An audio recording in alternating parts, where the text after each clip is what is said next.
우리에게 주신 말씀은 고린도전서 9장입니다. 19절로부터 27절까지 말씀 좀 긴 구절이지만 저 한 절 여러분 한 절씩 번갈아 교독해 볼까요? 내가 모든 사람에게 자유로우나 스스로 모든 사람에게 종이 된 것은 더 많은 사람을 얻고자 함이라. 유대인들에게 내가 유대인과 같이 된 것은 유대인들을 얻고자 함이요 율법 아래에 있는 자들에게는 내가 율법 아래에 있지 아니하나 율법 아래에 있는 자같이 된 것은 율법 아래에 있는 자들을 얻고자 하며 율법 없는 자에게는 내가 하나님께는 율법 없는 자가 아니요 도리어 그리스도의 율법 아래에 있는 자이나 율법 없는 자와 같이 된 것은 율법 없는 자들을 얻고자 함이라. 약한 자들에게 내가 약한 자와 같이 된 것은 약한 자들을 얻고자 하며 내가 여러 가지 모습이 된 것은 아무쪼록 몇 사람이라도 구원하고자 함이니 내가 복음을 위하여 모든 것을 행함은 복음에 참여하고자 함이라. 운동장에서 다름질하는 자들이 다를지라도 오직 상을 받는 사람은 한 사람인 줄을 너희가 알지 못하느냐. 너희도 상을 받도록 이와 같이 다름질하라. 이기기를 다투는 자마다 모든 일에 절제하나니 그들은 썩을 승리자의 관을 얻고자 하되 우리는 썩지 아니할 것을 얻고자 하노라. 그러므로 나는 다름자르기를 향방 없는 것 같이 아니하고 싸우기를 허공을 치는 것 같이 아니하며. 함께 읽습니다. 내가 내 몸을 쳐 복종하게 함은 내가 남에게 전파한 후에 자신이 도리어 버림을 당할까 두려워함이로다. 아멘. 주님의 말씀입니다. 말씀을 주신 하나님께 감사드립니다. 다 자리에 앉으시겠습니다. 앞뒤자로 인사 나눌까요? 사랑합니다. 환영합니다. 축복합니다. 한 주간 잘 보내셨습니까? 예.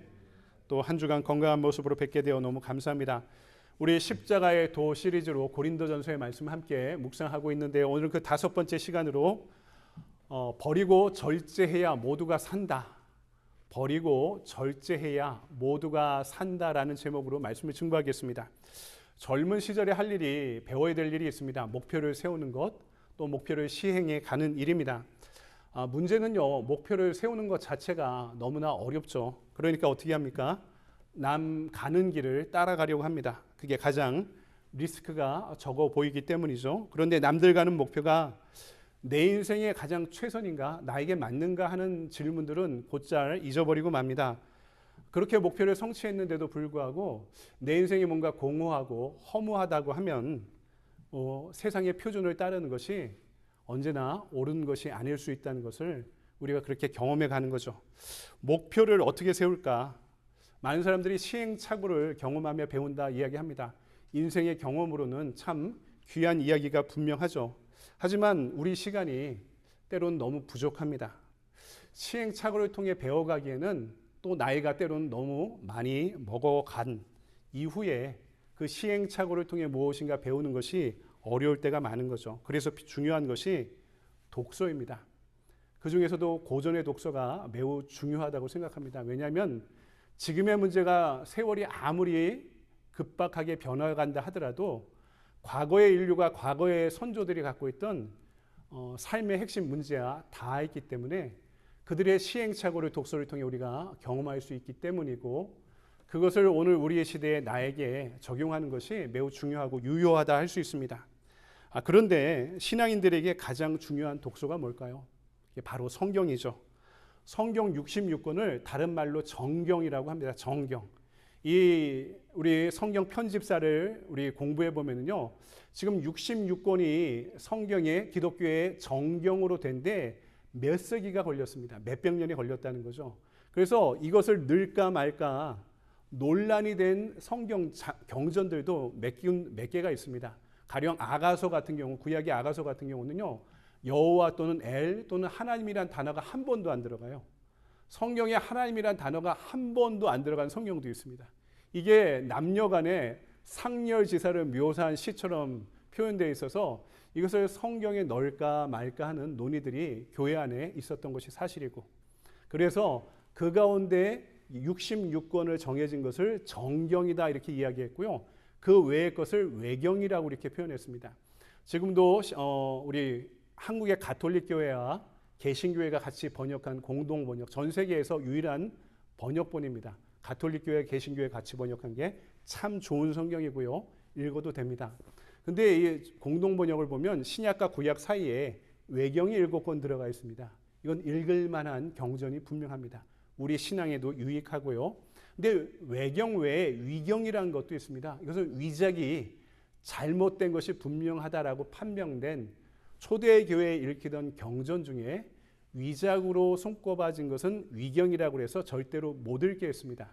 한 세기 전부터요. 그중에 도마복음 같은 경우는 도마가 쓴 복음이다 이런 이야기가 있거든요. 이게 영지주의 작품이다 그래서 읽혀지지 않았는데요. 최근의 연구 결과는요. 도마복음 같은 위경도 참 신앙의 신비를 담고 있는 작품 또는 경전 중에 하나다라고 신학계에서 새로 발굴되는 그런 경전들도 있습니다. 근데 이 정경이란 말을요. 헬라어로 캐논이라고 합니다. 캐논. 어디서 많이 들어보셨죠? 일본의 카메라 회사 이름이 캐논인데요. 카메라만 만들지 않고 복사기도 만드는 회사입니다. 근데 이 캐논이란 말의 뜻이 뭐냐면 잣대가 된다, 기준이다, 표준이다 이런 뜻을 갖고 있습니다. 그러니까 우리 성경은 성령의 영감을 받아 인간의 글로 기록됐죠. 이것을 캐논이다라고 이야기하면 무엇이 됩니까? 내 인생을 살아가는데 이 말씀이 뭐가 된다고요? 삶을 살아가는 기준이 되고 판단하는 잣대가 되고 살아가는 삶의 방향이 된다라는 것이죠. 여러분에게 성경에 대한 독서는 캐논이 되고 있습니까? 내 인생에 이 말씀대로 살아야 되겠다. 나는 판단의 근거와 기준이 되고 있느냐? 오늘 말씀이 우리에게 물어보는 것이죠. 오늘 우리가 읽은 바울의 고린도 전서의 말씀은 신앙인들이 살아가는 캐논이 뭐냐? 기준이 뭐냐? 표대가 뭐냐? 삶의 또 잣대가 뭐냐 하는 것을 우리에게 분명히 알려주고 있는 신약 성경에서 매우 중요한 말씀입니다. 그것이 무엇인가? 무엇이라고요? 더 많은 사람을 얻기 위하여. 더 많은 사람을 얻는 것, 사람을 살리는 것이 교회의 기준이고 교회를 다니는 성도들의 어떤 표준, 잣대, 표대가 되어야 된다라고 신약 성경이 바울을 통해 우리에게 알려주고 있는 것입니다.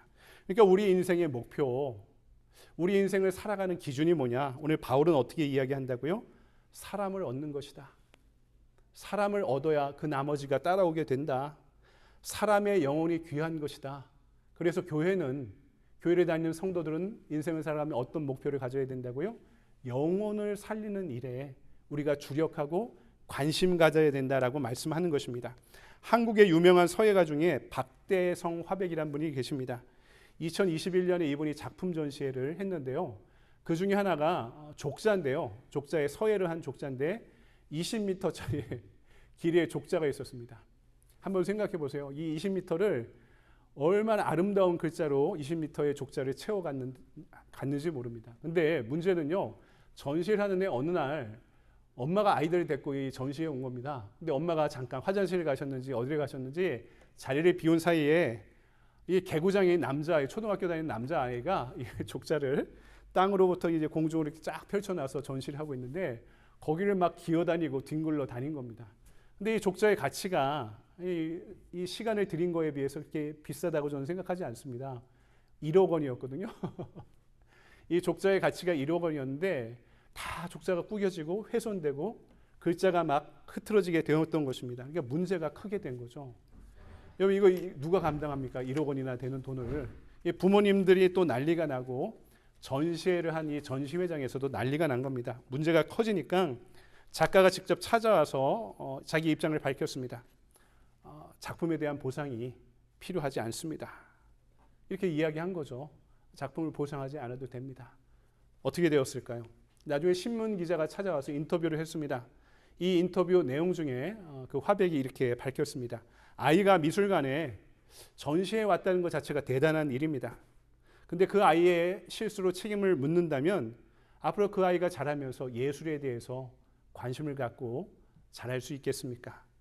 이 아이 때문에 내 이름이 더 알려졌으니 저는 그것으로 족합니다. 인터뷰를 이렇게 이분이 하셨던 거죠. 그것을 읽으면서 이분이 참 훌륭한 분이다. 이 20m의 족자를 채운 게 이분의 특별한 글씨체가 있거든요.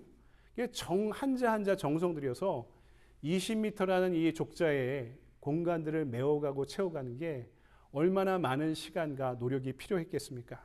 그 작품이 훼손됐는데 이 작품보다 저 아이가 더 소중하다. 이렇게 이야기한 거죠. 여러분, 예수님이 이 땅에 왜 오셨습니까? 사람을 살리려고 오신 거죠. 사람의 영혼에 초점을 맞추신 것입니다. 이를 위해 바울은 오늘 우리에게 두 가지 태도를 요구하고 있는데, 하나는 버리는 것이 필요합니다. 버리는 것.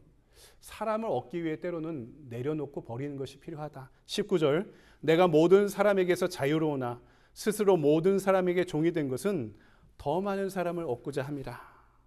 버리는 것으로부터 시작한다는 거죠. 많은 조건들과 이익이 있죠. 우리 인생에 얼마나 중요합니까? 베네핏이라는 게. 그런데 그것을 어떻게 쓰느냐? 사람을 살리는 데 써야 된다는 것이죠. 보통 교회에서 여러 가지 행사를, 프로그램을 많이 하죠. 좀 공간이 좀 잘 갖춰져 있고 프로그램을 많이 하는 교회들은요, 뭐 교회에서 탁구도 치고 뭐 춤도 배우고, 어떤 교회는 영어도 가르치고, 또 어떤 목사님은 테니스도 잘 치셔서 테니스도 가르치는 목사님이 계시더라고요. 다 필요하다고 생각합니다. 저는 건물 중에 교회 건물만큼 활용도가 떨어지는 건물이 목사집에 없다고 생각합니다. 잘 지어놔도요, 거의 주일만 쓰잖아요. 이렇게 많은 돈을 들이고 교인들이 정성을 들여 건물을 지어놨는데 주일만 쓰기 위해서 이 건물을 보수 유지하는 것은 너무 불안전하다고 이렇게 생각합니다. 그래서 교회가 지역사회를 위해 공간을 개방하는 게 매우 중요하다고 생각해요. 근데 이런 건물도 마찬가지죠. 위에 뭐 사무실도 있고, 저희 교회만 쓰는 거 아니잖아요. 저희 교회 예배드리기 두 교회가 쓰고요. 위에는 뭐 기독교 방송국도 들어왔고, 신문사도 있고, 저희 교회 사무실도 있고 그럽니다.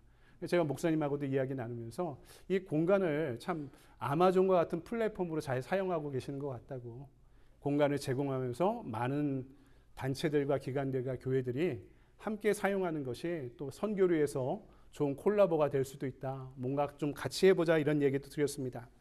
여러분, 근데 교회가 이것저것 다 하는 것도 중요하지만 결국엔 교회가 무엇을 해야 됩니까? 성도들이 무엇을 해야 됩니까? 사람을 살리는데, 복음을 전하며 복음을 가르치며 사람을 살리는데 애쓰고 힘써야 되는 것이 고유의 존재의 이유이고 목적이라는 것입니다. 오늘 20절에서 22절을 볼까요? 유대인들에게 내가 유대인과 같이 된 것은 유대인들을 얻고자 함이요, 율법 아래에 있는 자들에게는 내가 율법 아래에 있지 아니하나 율법 아래에 있는 자같이 된 것은 율법 아래에 있는 자들을 얻고자 함이요, 율법 없는 자에게는 내가 하나님께 율법 없는 자가 아니요 도리어 그리스도의 율법 아래에 있는 자이나 율법 없는 자와 같이 된 것은 율법 없는 자들을 얻고자 함이라. 약한 자들에게 내가 약한 자와 같이 된 것은 약한 자들을 얻고자 함이요, 내가 여러 사람에게 여러 모습이 된 것은 아무쪼록 몇 사람이라도 구원하고자 함이니. 내려놓음이 필요하죠. 사람을 얻기 위해서. 똑똑한 사람들이 자아가 강합니다. 자기 뜻이 중요하죠. 그래서 하나님의 일을 하기가 더 힘듭니다. 왜냐하면 하나님이 내가 원하는 방식대로 내가 원하는 곳에 항상 부르지 않으시기 때문입니다. 당신이 원하시는 방식으로 항상 당신이 필요한 곳에 우리를 부르고 계십니다. 내 뜻을 꺾으시면서 당신의 뜻을 쫓게 만드시죠. 예수님이 말씀하셨죠. 어린아이와 같지 않고는 천국을 가지 못한다. 어린아이와 같지 않고는 천국 백성이 될 수 없다. 저는 이 말을 어떻게 해석하냐면, 내 뜻이 아니어도 이 내 뜻을 꺾고 순종할 수 있는 어린아이와 같은 순전함이 천국 백성의 조건이고 천국을 이루는 과정이라는 것입니다. 제가 전도하려고 요새 우리 교인 아닌 분들을 일주일에 한두 명은 최소 만납니다. 만나가는데 좀 안타까운 것은 이 개척교회에 대한 부담감들을 참 많이 갖고 계시는 것을 점점 더 느끼게 됩니다. 자, 이러면서 저도 이제 좌절감을 느끼곤 하는데요. 제가 좀 요새는 마음을 좀 바꿨습니다. 오늘 23절을 보니까 내가 복음을 위하여 모든 것을 행함은 복음에 참여하고자 함이라. 내가 복음에 참여한다는 것이 여러분 무슨 뜻일까요? 무엇이 복음입니까? 예수님이 복음에서 가장 중요한 것을 두 가지로 요약하셨죠. 하나님을 사랑하는 것, 그리고 이웃을 사랑하는 것, 그것뿐입니다. 그래서 누군가를 만나도 그 사람의 입장에서 생각하려고 노력하고, 어떻게 하는 게 그 사람을 살리는 길인가? 내가 이분을 만남으로 인해, 목사를 만남으로 인해 이분이 어떻게 위로를 받고 이분의 삶을 살아가도록 중보하고 도와드릴 수 있을까? 여러분, 이것도 선교가 아닙니까? 그 사람이 주님의 사람이길 위해서 그 사람을 살리는 일에 제가 참여하면 제가 하나님께 쓰임 받는 길이라고 저도 그렇게 믿고 있습니다. 하지만 여기서 필요한 것이 있습니다. 절제입니다. 절제. 다른 말로는 이 절제의 다른 표현은 집중이기도 합니다. 이것에 집중하기 위해서 다른 것에 절제하는 게 필요하죠. 25절을 보니까 이기기를 다투는 자마다 모든 일에 절제하나니 그들은 썩을 승리자의 관을 얻고자 하되 우리는 썩지 아니할 것을 얻고자 하노라. 길게 가려면, 제대로 가려면 절제가 필요하다. 여러분, 제자의 길을, 신앙생활이 내 감정에 따라 냉탕과 온탕을 오고 가지 않기 위해서라도, 우리가 하나님 앞에 일희일비하지 않기 위해서라도 무엇이 필요하냐면 절제하는 습관이 필요하다는 것이죠. 여러분, 우리가 지내는 절기가 사순절이죠. 이 사순절에 가장 필요한 훈련이 절제의 경건의 훈련입니다. 그동안 내가 진짜 좋아하던 것, 그래 즐기던 것 중에 그것이 하나님의 영광을 위해 하등 도움이 안 된다고 판단한다면 잠시 멈춰 그것을 절제할 필요가 있습니다. 전통적으로요, 사순절 기간에, 옛날에 음식이 귀한 시대이기도 했지만 사순절 기간에, 2000년 사순절 기간의 교회 전통 가운데는 사순절 기간에 성도들에게 잘 하지 않는 것이 있었습니다. 육식을 좀 자제했고요, 술 마시는 것을 그동안 자제해 왔습니다. 이유가 있었던 거죠. 정기적인 금식을 사순절 기간에 해온 것도 이유가 있었습니다. 인터넷을 보거나 불필요한 시간을 줄이는 것도 절제의 하나이죠. 그런데 그 절제의 구체적인 목표가 뭐냐? 27절을 보니까 내가 내 몸을 쳐 복종하게 함은 내가 남에게 전파한 후에 자신이 도리어 버림을 당할까 두려워함이로다. 한마디로 몸의 욕구에 영의 욕구가 따라오지 않게 하게 만들기 위해서, 영의 순전한 욕구에 내 몸이 따라오게 만들기 위해서 절제하는 거다 이야기하는 것이죠. 쉽게 말하면, 한마디로 말하면 몸 따라 사는 삶을 살지 말고 영 따라 사는 삶을 살게 만들기 위해서 절제가 필요하다고 이야기하는 것입니다. 하지만 여러분, 지난주, 지지난주에도 말씀드렸죠. 애초에 영적인 일이라는 게, 육적인 일이라는 게 종류가 따로 있지 않다고 말씀드렸습니다. 그 사람이 어떤 사람인가에 따라서, 어떤 목적과 의도를 갖고 있느냐에 따라서 그것이 영적인 일도 될 수 있고 같은 종류의 일이 육적인 일도 될 수 있다고 말씀드렸습니다. 그러니까 결국 영 따라 사는 삶은 영적인 의도와 목적에 맞춰 우리 몸이 따라오도록 훈련한다는 것입니다. 이것이 건강한 영성이고, 이를 위해 최소한의 신앙의 절제의 노력들, 훈련들, 습관들이 따라와야 된다. 그것이 영성생활이라고 바울이 이야기하는 것입니다. 결국 내 몸의 욕구가 주도하는 인생이 아니라 말씀이 주도하는 인생, 성령이 주도하는 인생을 살라고 이야기하는 것입니다. 제가 1년에 한두 차례, 많으면 3-4차례 3일 금식을 합니다. 연초에 하거나 또 후반부에 하거나 사순절 고난주간에도 하고 그러는데요. 큰 기도의 제목이 있어도 합니다. 근데 물만 마시고 지내다 보면요, 2일차가 가장 배가 고픕니다. 근데 3일차 지나고 3일차 저녁쯤 되면요, 오히려 식욕이 조금 가라앉습니다. 그리고 몸이 참, 여러분이 상상하는 것 이상으로 몸이 참 편안해집니다. 해보시면 아시겠지만 어느 정도 익숙하고 훈련되면 3일 금식을 해도요, 일상에 지장이 전혀 없습니다. 좀 해보다 보면 3일 금식해도 일상에 하나도 해가 되거나 지장이 없습니다. 심지어 적정한 노동과 운동도 3일 차에도 할 수 있게 됩니다. 그런데 3일 차 정도 되면 이런 생각이 듭니다. 야, 안 먹고도 이렇게 살 수 있구나. 근데 내가 왜 그동안 그렇게 먹고 살려고 아둥바둥 해오며 살아왔는가 하는 이런 마음도 듭니다. 그러면서 몸이 비워지니까 마음이 참 편해지고 비워지는 경험도 하게 됩니다. 내 몸의 욕망을 절제하니 내 인생에 진짜 중요한 게 무엇인가가 저에게는 더 분명해지는 시간이 되기도 합니다.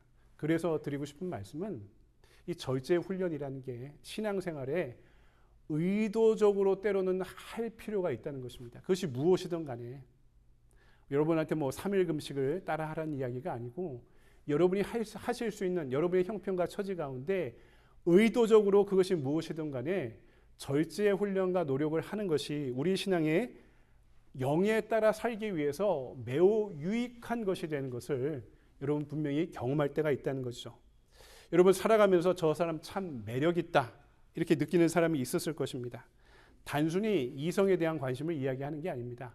남성성이나 여성성들이 뛰어나서 그분이 매력 있다 이렇게 느끼는 게 아니라 같은 동성이라도 야, 참 저분은 매력 있는 사람이구나 느껴지는 사람이 있습니다. 저 같은 경우 짧은 시간이지만 신문사에서 2년 동안 많은 분들을 참 인터뷰하며 만날 수 있었는데요. 목회자로 살아가면은 만날 수 없는 많은 분들을 신문 기자로 있으면 만났던 게 제 인생에 너무나 큰 자양분이었습니다. 근데 많은 사람을 만나는데 사람을 만나다가 느껴지는 게 있습니다. 야, 격이라는 게 있구나. 느껴보신 적이 있으십니까? 사람을 만나면서 야, 저 사람은 어떤 격이라는 게 있구나. 이게 느껴지는, 그 깊이가 느껴지는 사람이 있습니다. 평소 어른들이 큰 물에서 놀아라 이런 이야기를 하셨잖아요. 그 말의 의미를 그런 분들 만나다 보니까 깨닫게 되었습니다. 아, 큰 사람을 인생을 살아가면서 나한테 어떤 지향점이 되고 도움이 될 만한 큰 사람을 만나는 게 인생의 잠시의 만남도 얼마나 큰 도전과 자극이 되는지 모릅니다. 언젠가요, 서울대 총장을 하다가 김영삼 정부에서 2년간 국무총리를 했던 이수성 총리라는 분이 계십니다. 제가 이분을 만나 차담을 나눌 기회가 있었습니다. 차를 마시면서 이야기를 나눴는데 대화를 하다 보니까 이 어른을 만나서 이야기를 나누는데 야, 격이라는 게 있구나. 그분을 만나며 느끼게 되었습니다. 근데 이야기를 오래 나누다 보니까 이분의 인간적인 매력이나 인격이라는 게 어떻게 생겼는가, 이분의 절제에 있었다는 것을 저는 발견하게 되었습니다. 보통 전형이라는 게 있잖아요. 부자들은 이럴 것이다. 높은 자리에 있는 사람은 이럴 것이다. 큰 권력을 갖고 있는 사람은 이럴 것이다 라는 전형이 있는데요. 이분을 만나서 이야기를 나누다 보니까 이 전형에 해당하지 않은 부분이 너무나 많았던 거죠. 그것이 어떻게 나왔는가? 예측 불가능한 이분의 인생의 인격이, 이런 모습들이 어떻게 나왔는가? 그분이 참 절제하는 사람이라는 것을 알게 되었습니다. 높은 자리에 있어도, 돈을 많이 갖고 있어도, 또 권력을 손에 쥐고 있어도 이것을 함부로 쓰지 않는 어떤 절제가 이분의 인격이 되고 격이 되었구나 하고 매력을 느끼게 되었습니다. 제가 청년부 목회를 하면서 이 20대, 30대 초반에 자매들과 이야기할 때 야, 어떤 남자가 좋냐 이런 이야기를 하면 10중 8구 어떻게 대답하는지 아십니까? 재밌는 남자가 좋다고 그럽니다. 젊은이들이 그래요. 재밌는 남자가 좋다. 남자 청년들이 이 말을 옆에서 듣다가 어떻게 받아들이냐면 말을 재미있게 하는 게 재밌는 남자라고 생각합니다. 그러니까 어떤 일을 하냐면 유모집 같은 거 사서 밑줄 치고 읽고 나중에 이렇게 써먹습니다. 남자애들끼리 지들끼리 막 재밌다고 웃는데 여자애들은 별로 안 좋아하는 것 같습니다. 나중에 이제 아재 개그만 넘쳐나는 게 되어버리죠. 여자애들이 안 좋아하더라고요. 근데 이 여자애들이 재밌는 남자다라고 표현하는 게 저는 나중에 이렇게 이해하게 되었습니다. 매력이 있다는 것이죠. 매력이 있다는 것. 어떤 매력이 있냐. 예측 가능하지 않은 곳에 이 사람에게 어떤 매력이 있다는 것입니다. 이런 거죠. 어떤 남자가 진짜 못생겼어요. 진짜 못생겼는데 진짜 똑똑해요. 얘가 매력이 있는 거죠. 외모를 많이 따지는데 참 똑똑한 남자예요. 다방면의 재주가, 지식이 많습니다. 예측 가능하지 못한 매력을 주죠. 어떤 청년은 공대생입니다. 근데 얘가 시를 엄청 좋아해요. 예술적 감수성이 뛰어난 애입니다. 이게 매력이 있는 겁니다. 재밌는 애다. 어떤 청년은요, 옷을 너무 후줄근하게 입고 다녀요, 남자애가. 여자애들 보통 안 좋아하죠. 옷 잘 입고 다니는 남자들 좋아하는데. 근데 얘는 이 상수동에서 신촌에 있는 교회까지 맨날 자전거를 타고 다녀요. 근데 나중에 알게 됐죠. 자전거를 한 3대 갖고 있는데요. 가장 싼 게 500만 원이 넘는 거예요. 비싼 거는요, 이 사이클 선수 갖고 있는 무슨 디스크 바퀴인가요? 거기에 있는 자전거도 가끔 갖고 타더라고요. 이게 몇 천만 원짜리 자전거더라고요. 옷은 너무 후줄근하게 입고 다니는데 집이 어마어마하게 부자예요. 아버지 어머니가 사업하시다가 부동산 중개업을 하시는데 그냥 동네 복덕방 하시는 게 아니라 빌딩 매매하고 빌딩 임대하는 이런 부동산 임대업을 해서요. 얘가 지금 30대인데 자기 건물을 갖고 있더라고요. 그래서 임대 줘서 거길로 생활하고 맨 꼭대기 층은 자기가 결혼하며 살겠다고 이 빌딩에 펜트하우스를 이렇게 꾸며놨더라고요. 근데 여자애들이 봐요. 이렇게 얘기해요. 야, 참 얘 재미있다. 엄청 가난할 줄 알았는데 알고 보니까 엄청 부자였다는 거죠. 뭐 전혀 예측하지 않은 곳에서 매력을 발견할 때 이 친구가 재미있다 이렇게 이야기하는 것 같습니다. 여러분, 뭐 나쁜 남자 좋아한다 이런 이야기도 비슷한 것 같습니다. 젊은 여자아이들이 20, 30대까지 어떤 남자에 홀리고 또 자기가 통제하려고 하는데 안 되는 사람이 있습니다. 안 되는 사람들. 그냥 나쁜 남자 좋다니까 애들이 양아치처럼 껄렁껄렁 하는데 그게 나쁜 남자가 아니라 자기 줏대가 있고 주관이 있어서 자기 마음대로 안 되는 남자들이 훨씬 때로는 매력을 느낀다는 거죠. 여러분, 우리 인생의 매력, 신앙의 매력도 그런 겁니다. 내가 하고 싶은 것, 누리고 싶은 것을 못하는 것과 할 수 있는데 절제하며 안 하는 것과 다르다는 것입니다. 여러분, 할 수는 있지만 때로는 절제하는 데서 우리 인격의 깊이가 생기는 것입니다. 여러분, 신앙생활에서도 이것저것 다 하는 것보다 하나님이 원하시는 것을 하지 않으려는 절제의 노력 가운데 신앙의 향기가, 신앙의 인격이 뿜어 나오는 것입니다. 한국 부모님들은요, 한이 있습니다. 보통 다 한이 있어요.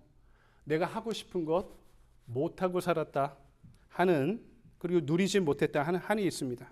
자녀를 키우면서 우선 자녀들이 하고 싶은 거 다 해주고 싶어하는 의지가 있습니다. 이 이상적인 교육이라고 생각해죠. 얼마나 헌신적입니까? 여러분, 뭐 일세로 미국에 이민 오신 분들은 왜 오려고 하셨습니까? 뭔가 자녀들한테 도움이 된다고 판단해서 오신 것 아닙니까? 뭐 잘 살아보겠다고, 행복해 보겠다고. 자녀들한테 얼마나 헌신하며 애쓰고 희생합니까? 고맙죠. 그런데요, 그것만 하면 안 된다는 거죠. 우리가 인생을 살아가면서 하고 싶은 것을 다 할 수 없다는 절제도 자녀들한테 가르쳐야 하는 것입니다. 그래야지 대가가 있다.